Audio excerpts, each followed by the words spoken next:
అందుకని దేహంలో ఉన్న దేవుడు మనకు ఎందుకు కనపట్లేదు? ఈ నిర్మాల్యం పేర్కొన్నాం మనం ఇక్కడ.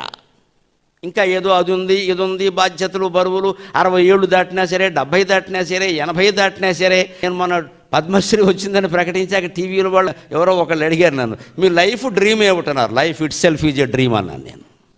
లైఫ్ డ్రీమ్ ఏమిటండి? అర్థం లేనమాట. లైఫ్ ఏ డ్రీము, దీంట్లో మళ్ళీ ఓ డ్రీమ్ ఉంటుందా? ఇంక ముందే ఏం చేయాలనుకుంటా? ఏమీ చేయను, ఎప్పటికే చేసింది ఎక్కువ అని చెప్పాను నేను. ఇలాగే ఉంటాను అంతే. ఇంకేం చేయడం ఏంటండి? ఇంకా అదెందుకుని ఇదెందుకుని ఇంకేం చేయాలి? ఇక్కడ చేస్తూ చచ్చిపోతాం. ఇక్కడ జపం ఉండదా, తపం ఉండదా, మౌనం ఉండదా? ఇంకా ఏదో చేస్తూ ఉంటాం. ఇక్కడ చేసింది చాలదా? ఈ అడిగేవాళ్ళు కూడా ఎలా ఉంటారంటే జీవితాంతం ఏదో చేస్తూ ఉండాలంటే నాకు అర్థం కాదు, మానేకూడదా? పాలిస్తోందమ్మా ఆవు, ఒట్టిపోయింది, దానికి ఇంత గడ్డి వేయరా? ఆవు దగ్గరికి వెళ్ళి ఎందుకు కొట్టిపోయావు పాలు ఇవ్వకపోతే నువ్వు ఎందుకంటే అంతకంటే పాపం ఉందా? ఈ నీళ్లు దాని పాలు తాగాం కదా, దానికి ఇంత గడ్డేయలేమా?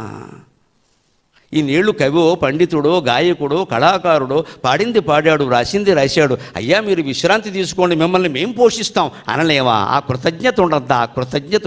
ఇంకా రాయండి, ఇంకా రాయడు. ఆమోదం రాసేది ఇక్కడ. ఈ రాసినవేమయ్యా ఎవడో చదివిన వాళ్ళు లేడు ఇక్కడ. రాసినవి చదవాలి, ఇంకా రాయాలట. ఇది అర్థం లేదండి. ఇంకా చేయవలసింది ఏమిటంటే మనిషి ఈ షట్చక్ర విశ్రుత పీఠాలను ఆక్రమించిన అమ్మవారిని కనుక్కునే ప్రయత్నం చేయాలి మన దేహంలోనే. అదే మూలాధారణ చక్రం, గణపతి అధిష్టాన దేవత. తర్వాత మర్మాంగ స్థానంలో స్వాధిష్టాన చక్రం. వెన్నుపూసలో ఉంటాయి, ఇవన్నీ వెన్నుపూసలో ఉంటాయి.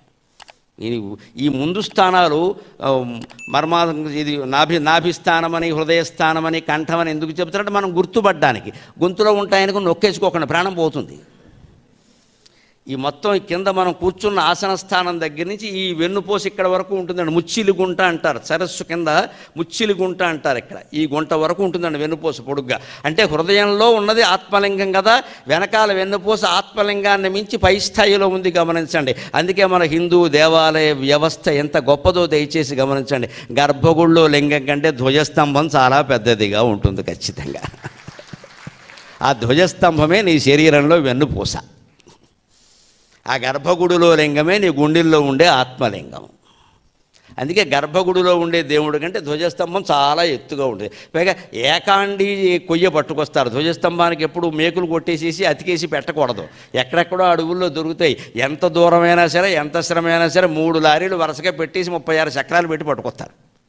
ఎందుకని? వెన్నుపూస ఒక్కటే, ఇంట్లో అతుకులు లేవు ఇక్కడ కింది నుంచి పై వరకు. ఈ వెన్నుపూసలో ఈ 6 చక్రాలు ఎక్కడ ఉంటాయ్యా?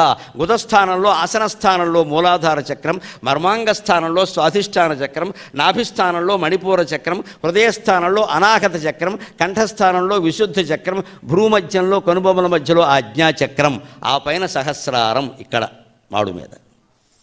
ఈ 6 చక్రాలని మనం తపస్సు ద్వారా, జపం ద్వారా భేదించుకుంటూ వెళ్ళాలి. భేదించాలి. ఎక్కడ వరకు భేదించాలి? ఇక్కడ వరకు భేదించాలి. అదే షట్చక్ర విశ్రుత పీఠములనక్రమించిన సుధాజ్యోతిస్వరూపము.